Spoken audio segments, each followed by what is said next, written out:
बिस्मिल्लाहिर्रहमानिर्रहीम। नाज़रीन अस्सलाम वालेकुम, मैं हूँ इमरान वसीम। नाज़रीन, chief justice of Pakistan justice Umar Ata Bandial ने एक बड़े अहम मुकदमे की समाअत करते हुए साबिक़ वज़ीर आज़म इमरान ख़ान की हुकूमत की कारकर्दगी और शफ़ाफ़ियत पर एक बहुत बड़ा सवाल उठाया। चीफ साहब की जानिब से जो रिमार्क्स दिए गए, उन रिमार्क्स का ताल्लुक चेयरमैन पीटीआई इमरान ख़ान की हुकूमत के एक बहुत बड़े मालियाती स्कैंडल से है। और चीफ साहब ने जो ऑब्ज़र्वेशन दी हैं, उस ऑब्ज़र्वेशन के नतीजे में जो साबिक़ वज़ीर आज़म इमरान ख़ान का शफ़ाफ़ियत का बयानिया है, उसको एक बहुत बड़ा धचका लगा है। चीफ साहब के रिमार्क से चेयरमैन पीटीआई इमरान ख़ान का शफ़ाफ़ियत का बयानिया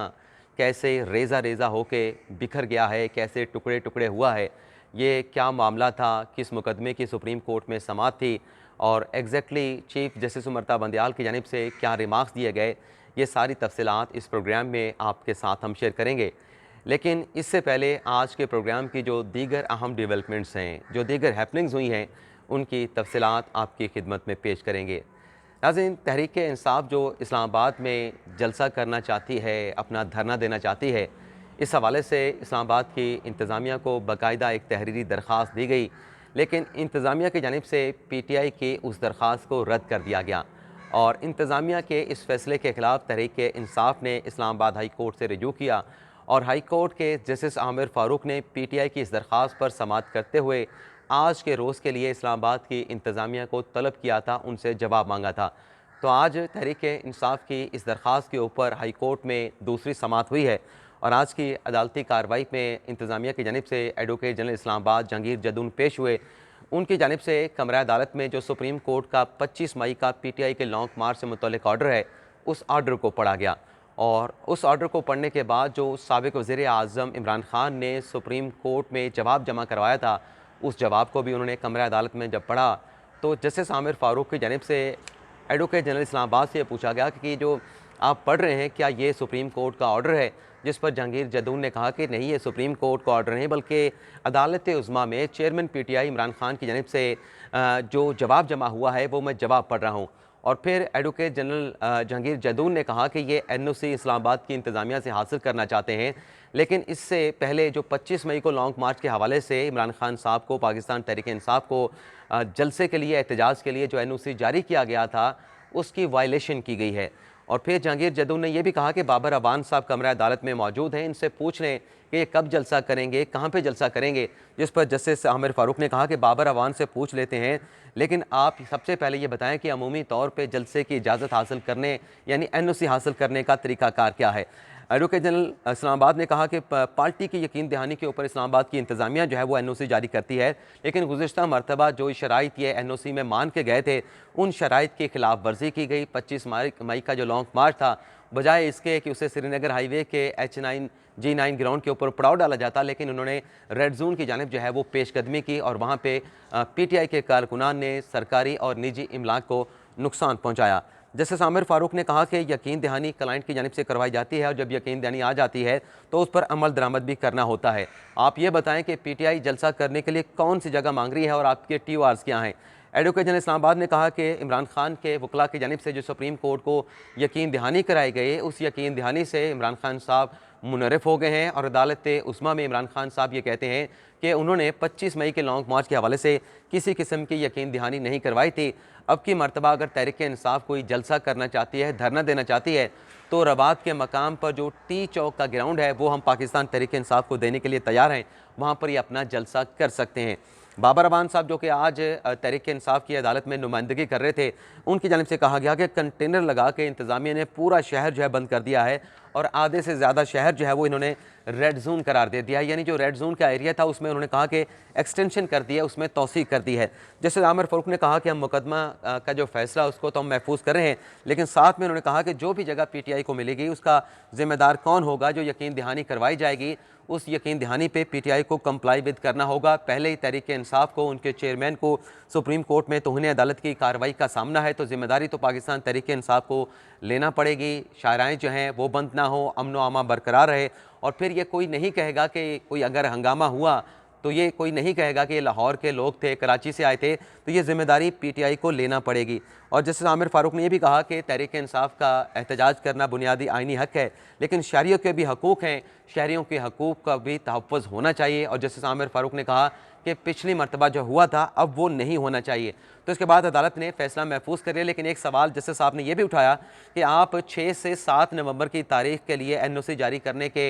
अहकामात जारी करने की इस्तदा कर रहे हैं, लेकिन आपके पार्टी के रहनुमाओं की जानिब से कुछ और ही तारीख बताई जा रही है कि किसी और तारीख का जिक्र किया जा रहा है जब लॉन्ग मार्च जो है इस्लामाबाद में दाखिल होगा। लेकिन बहरहाल फैसला जो है वो आज महफूज कर लिया गया। इसके अलावा इमरान खान साहब की चेयरमैनशिप के खिलाफ जो लाहौर हाई कोर्ट में गुज़िश्ता रोज़ दरख्वास्त दायर हुई थी, उस दरख्वास्त पर भी इमरान खान के खिलाफ फैसला महफूज कर लिया है। लाहौर हाई कोर्ट के जस्टिस साजिद महमूद शेठी ने दरख्वास्त गुजार मोहम्मद आफाक एडवोकेट की जानिब से दायर की गई दरख्वास्त पर समाअत की और दलाइल देते हुए दरख्वास्त गुजार का ये कहना था कि NA-95 में इमरान खान साहब को डिस्क्वालीफाई इलेक्शन कमीशन ने कर दिया है, तो शाखाना के रेफरेंस को मस्बत करार दिया गया है। तो इस फैसले के बाद इमरान खान जो है वो पार्टी की जो चेयरमैनशिप है उसको रखने का इस्तेकाक नहीं रखते। तो जज साहब ने कहा कि आप ऐसा करें कि जिस आर्टिकल के तहत इमरान खान साहब को तोशाखाना रेफरेंस में डिस्क्वालीफाई किया गया है वो आर्टिकल आप पढ़ें। और जब वो आर्टिकल दरख्वास्त गुजार ने पढ़ा तो जस्टिस साहब ने उनसे ये सवाल पूछा कि इस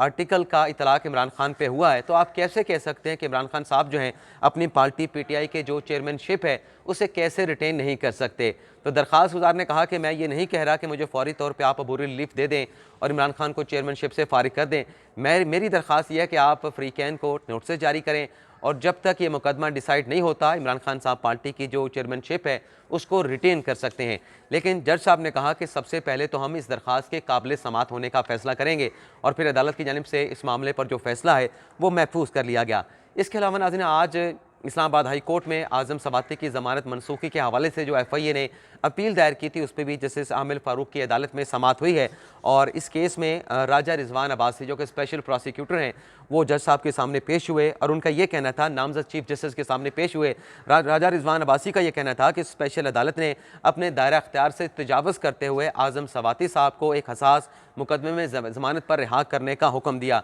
और जो अदालत ने ज़मानत दी है वो पीका का मुकदमा था और पीका की दफ़ात के ऊपर अदालत का कोई दायरा अख्तियार नहीं बनता। तो लिहाजा जो आज़म सवाती साहब को ज़मानत दी गई है वो ज़मानत का फ़ैसला वापस लिया जाए और जो हुकाम है सरकार सिक्योरिटीज़ एजेंसी हैं एक मरतबा फिर आज़म सवाती की जो कस्टडी है वो सिक्योरिटी इदारों को दी जाए। इसके अलावा नाज़रीन, आज आज़म सवाती साहब सुप्रीम कोर्ट में आए थे, उन पर तशद्दुद का मामला था उसके ऊपर उन्होंने मीडिया के साथ गुफ्तगू भी की और जो DG HR सेल हैं सुप्रीम कोर्ट के उनके साथ मुलाकात करके कुछ दस्तावेज़ात भी उन्हें पेश की कि मुझे इस मामले पे इंसाफ मिलना चाहिए, मेरी जो डिग्निटी है उसके ऊपर अटैक किया गया है, मुझे भरना किया गया, मेरे ऊपर तशद्दुद किया गया, 74 साल का मैं शहरी हूँ, सीनियर सिटीज़न हूँ, सेनेटर हूँ और सियासत में एक भरपूर मुतहर्रिक किरदार मैं अदा कर रहा हूँ, तो मुझे इस पर इंसाफ दिया जाए। तो डॉक्यूमेंट जमा कराने के बाद जब उनकी बाहर वो आए और मीडिया के साथ उन्होंने गुफ्तगू की, वो अपनी गुफ्तगू जब इख्तिताम को पहुंची तो मैंने उनसे 2 सवालात पूछे। एक सवाल मैंने आज़म सवाती साहब से ये पूछा कि जब इमरान खान साहब की हुकूमत थी, उनके दौरे हुकूमत में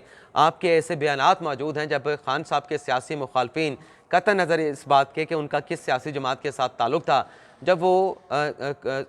अस्करी इदारों के सरबराहान के ख़िलाफ़ बयानात देते थे, उनको टारगेट करते थे, तो आपके बयानात रिकॉर्ड पे मौजूद हैं, आप उन्हें गद्दार कहते थे, आप उन्हें गद्दारी के सर्टिफिकेट देते थे। आज आपके साथ जो कुछ हुआ है उसके बाद आप भी अस्करी इदारों के सरबराहान को टारगेट कर रहे हैं, तो क्या जो आप पहले माजी में कह रहे थे वो गलत था या जो आज आप कह रहे हैं वो गलत है? और इसके साथ मैंने उनसे दूसरा सवाल ये पूछा कि आप ये भी कह रहे हैं कि जो कुछ आपके साथ हुआ मुस्तकबिल में किसी की बेटी के साथ ना हो, किसी के बेटे के साथ ना हो, तो आप ये भी बताएं कि आपके दौरे हुकूमत में मरियम नवाज़ साहिबा नवाज शरीफ की बेटी हैं, मुसम्मिक नवाज़ की नायब सदर अपनी जगह पे, लेकिन एक साबिक वज़ीर-ए-आज़म की बेटी हैं, आपके दौरे हुकूमत में उन्हें गिरफ्तार किया गया, इस मामले का एजेंसियों से कोई ताल्लुक़ नहीं था, इमरान खान साहब ने गिरफ्तार कराया, गिरफ्तार कराने के बाद उनकी हिरासत में दौरान नैब की कस्टडी वीडियो बनाई गई, तो क्या ये उसकी इज़्ज़त के ऊपर, उसकी हुर्मत के ऊपर हमला नहीं था? इरफान सदीकी का मैंने जिक्र किया कि एक सियासतदान को जो कि दानिश्वर भी है उसे आपने गिरफ्तार करके हथकड़ियाँ लगवाई, तो क्या ये आपके कौलो फेल में तजाद नहीं? तो बजाय इसके कि मेरे इन दोनों सवालों का वो जवाब देते आएँ बाएँ शर्त करते हुए आज़म सवाती साहब वहाँ से प्रेस कॉन्फ्रेंस छोड़ के जो है वो वहाँ से चलते हुए और हमारे किसी सवाल का जवाब जो है वो नहीं दिया गया आज़म सवाती की जानिब से। अच्छा नाज़रीन, एक और भी खबर है, वो भी आपके साथ शेयर कर लें। उसका ताल्लुक जो है इमरान खान साहब के लॉन्ग मार्च और जलसे से मुतल्लिक है, जो इमरान खान साहब इस्लामाबाद में करना चाहते हैं। आज हाई कोर्ट में इंतज़ामिया की जानिब से 4 सफ़ात का 39 शराइत पर मुश्तमिल एक बयान हल्फी भी इस्लामाबाद हाई कोर्ट में पेश किया गया और उसमें यह कहा गया कि अगर PTI जलसे की इजाज़त चाहती है तो ये जो बयान हल्फी इंतज़ामिया ने तैयार किया है, इस पर इमरान खान के दस्तखत करके ये इंतज़ामिया को जमा करवाया जाए। वो जो बयान हल्फी है नाजरीन, उसमें एक तो ये कहा गया है कि इमरान खान साहब के दस्तखत के साथ इस बयान हल्फी को जमा करवाया जाए। जलसे की इजाज़त 1 दिन की दी जाएगी। लाउड स्पीकर का इस्तेमाल मना होगा, असला कोई नहीं लाएगा, मजहबी तकरीरें करने की किसी को इजाज़त नहीं होगी और किसी के भी परचम को जलाने की इजाज़त भी नहीं दी जाएगी। और इसमें एक बड़ी मुज़क्का की शर्त और भी शामिल की गई है कि स्टेज के ऊपर जो लोग मौजूद होंगे उनकी मौजूदगी भी जो है वो इंतज़ामिया की इजाज़त के साथ मशरूत होगी। अब देखते हैं कि तहरीक इंसाफ इसके ऊपर कब कोई पेशरफ तहरीक इंसाफ की जानिब से होती है। अब आ जाते हैं कि अच्छा, एक और भी ख़बर मेरे जहन में आ गई, वो ये है कि इमरान खान साहब पिछले 2 दिनों से ये कह रहे हैं कि जब हम इस्लामाबाद में दाखिल होंगे तो जो पुलिस है वो भी हमारा साथ देगी, हमें सपोर्ट करेगी। तो इस पर आज इस्लामाबाद की पुलिस के तर्जमान की जानिब से एक बयान जारी किया गया, जिसमें उनका ये कहना है कि जो पुलिस फोर्स यहाँ पे सिक्योरिटी को, अमन व अमा की सूरत हाल को कंट्रोल करने के लिए मौजूद है, इमरान खान साहब का लॉन्ग मार्च आएगा तो वो कानून और आइन के मुताबिक जो उनकी जिम्मेदारियाँ हैं वो जिम्मेदारियाँ अपने सर अंजाम देंगे और कानून से हटकर किसी किस्म का इकदाम जो है, जो पुलिस फोर्स यहाँ पे मौजूद होगी वो कोई गैर कानूनी जो है वो अमल का हिस्सा नहीं बनेगी। अब आ जाते हैं कि चीफ साहब ने किस मुकदमे की समाअत करते हुए क्या रिमार्क्स दिए हैं। उसका ताल्लुक जो है वो साबिक़ वज़ीर-ए-आज़म इमरान खान के दौरे हुकूमत की शफाफियत और कारकर्दगी के साथ कैसे है। नाज़रीन, सुप्रीम कोर्ट के 5 रुकनी लार्जर बेंच ने रेकोडेक्स से मुतल्लिक जो सदर मुमलिकत आरिफ अलवी की जानिब से रेफरेंस भेजा गया था, उस रेफरेंस की समाअत कर रहे थे और रेफरेंस की समाअत के दौरान जो additional attorney general Aamir Rahman साहब वो ये अदालत को बता रहे थे कि जो रेकोडेक का मुआहदा हो रहा है, रेकोडेक के मुआहदे के हर पहलू के ऊपर जो ड्यू डिलिजेंस है, यानी जो मुस्तैदी है और जो शफाफियत है, उसको बरकरार रखा जाएगा। ये नहीं हो सकता कि अब की मरतबा कोई ऐसा मुआहदा हो जिसमें शफाफियत ना हो। जिस पर चीफ साहब ने ये रिमार्क्स दिए और रिमार्क्स चीफ साहब के ये थे कि इस मुल्क में शफाफियत का क्या हाल है, कैसा हाल है कि काबीना से कुछ फ़ाइलें खोले बगैर उनकी मंजूरी ले ली जाती है। तो ये जो चीफ साहब के रिमार्क्स हैं, आपको याद होगा कि इमरान खान साहब के दौरे हुकूमत में जो NCA नेशनल क्राइम एजेंसी ने मलिक रियाज के 50 अरब, उस वक्त तो 50 अरब तो अब के बनते हैं, उस वक्त तो 38 अरब बनते थे, इतनी बड़ी अमाउंट वहाँ पे पकड़ी और मलिक रियाज को उसकी वजाहत देने का मौका दिया गया। लेकिन वहाँ पे मलिक रियाज हुसैन ने सेटलमेंट कर ली और वो पैसा पाकिस्तान में वापस आके ख़जाने में जमा होना था। लेकिन शहजाद अकबर साहब ने वफाकी काबीना के इजलास में कुछ डॉक्यूमेंट्स पेश किए खान साहब को, सर बेमोहर थे, अपना सील वो इन्वेलप था और उस सील इन्वेलप की खुफिया तौर पे, यानी उसे खोलने की इजाज़त नहीं दी गई और वफाकी काबीना से इमरान खान साहब की ईमा के साथ, इमरान खान साहब की कंसेंट के साथ, रजामंदी के साथ उसकी इजाज़त ली गई। तो वो जो 50 अरब आज के बनते हैं, जो उस दौर के खान साहब के दौर के 38 अरब बनते थे, वो पाकिस्तान में वापस आए और वापस आने के बाद सुप्रीम कोर्ट में जो अदायगियाँ मलिक रियाज हुसैन साहब ने करनी थी उस अकाउंट में एडजस्ट करवा दिए गए। और फिर ये मामला भी सामने आया कि उस पैसे के जमा होने के बाद फर्दर एक डेवलपमेंट होती है कि अल-कादर यूनिवर्सिटी के लिए 400, 450, पौने 500 एक कनाल ज़मीन अराजी जो है वो मलिक रियाज हुसैन की जानिब से अल-कादर यूनिवर्सिटी ट्रस्ट के लिए दी जाती है। और उस ट्रस्ट के जो ट्रस्टी हैं वो चेयरमैन PTI इमरान खान साहब हैं, उनकी अहलिया बुशरा बीबी साहब हैं। तो ग़ालिबन ये जो रिमार्क्स थे ये उसी स्कैम से मुतल्लिक थे जो अब 50 अरब की एक मालिक का बहुत बड़ा स्कैम है, जिस पर जो खान साहब के लौंडे लपाड़े हैं और मंसूर अली खान साहब उन्हें लौंडे लपाड़े कहते हैं, वो कभी खान साहब से ये सवाल नहीं पूछेंगे। लेकिन चलें,